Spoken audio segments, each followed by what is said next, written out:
ভেকুলী, সাপ এইবোৰ বাৰিষা সময়ত ঘৰলৈ উঠি আহে।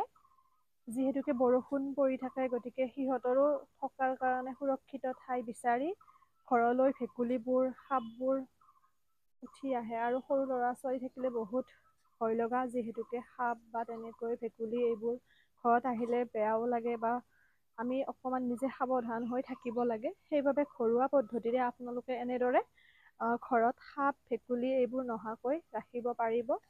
আপোনালোকক বস্তুখিনি চিনাকি কৰাই দিওঁ, আৰু মই নিজেও এনেকৈ ব্যৱহাৰ কৰি পেলাই যিহেতুকে সুফল পাইছোঁ।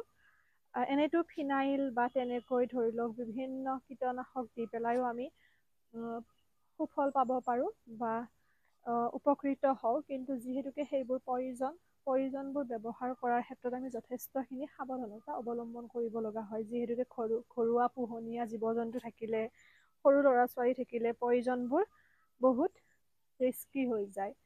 গতিকে আপোনালোকে এটা কাম কৰিব, হালধি যিটো আমাৰ খোৱা হালধি আছে, সেয়া হালধি এচামুচ ল'ব। নিমখ ল'ব আপোনালোকে 3 চামুচমান নিমখত হালধি আপোনালোকে এচামুচ ল'ব।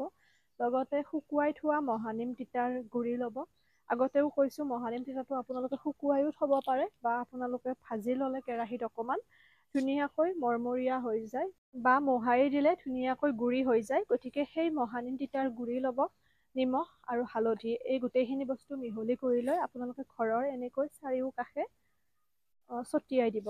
তেতিয়া আপোনালোকৰ ঘৰত ধৰি লওক পৰুৱা বা তেনেকৈ সাপ, ভেকুলী এইবোৰ কেতিয়াও উঠি নাহে।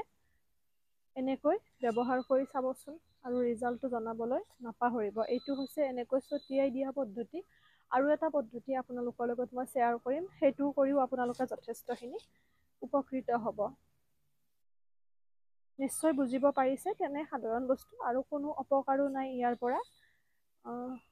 মাথো আপোনালোকে উপকৃত হ'ব।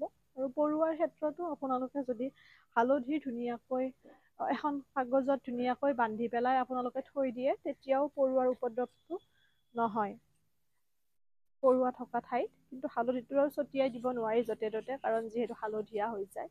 এইটো হৈছে এনেকৈ ছটিয়াই দিয়া পদ্ধতি। আৰু এতিয়া আহিছোঁ আনটো পদ্ধতি। আপোনালোকে ঘৰ মচোতে ধুনীয়াকৈ তাত মহানিম তিতাৰ গুৰি দিব, শুকুৱাই থোৱা।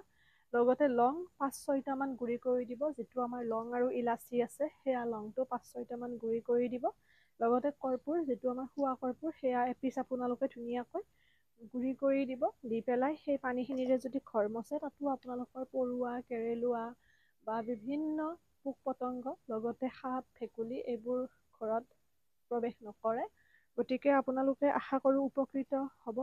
যিহেতুকে বাৰিষা সময়খিনি আমি যথেষ্টখিনি সাৱধানতা অৱলম্বন কৰিব লগা হয়।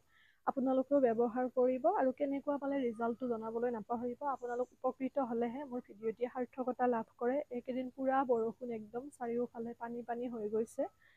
গতিকে অকণমান সাৱধানে থাকিব সকলো। যিহেতুকে বাৰিষাৰ সময়, চাৰিওফালে পুখুৰী, খাল বিল ভৰি থাকে। সৰু ল'ৰা ছোৱালীৰ ক্ষেত্ৰত যথেষ্টখিনি সাৱধান হ'ব লগা হয়। ভিডিঅ'টি শ্বেয়াৰ কৰিব সকলোৱে, যাতে উপকৃত হ'ব পাৰে। এৰিছোঁ আজিলৈ। সকলো ভালে থাকক, সুস্থ থাকক, হাঁহি থাকিব।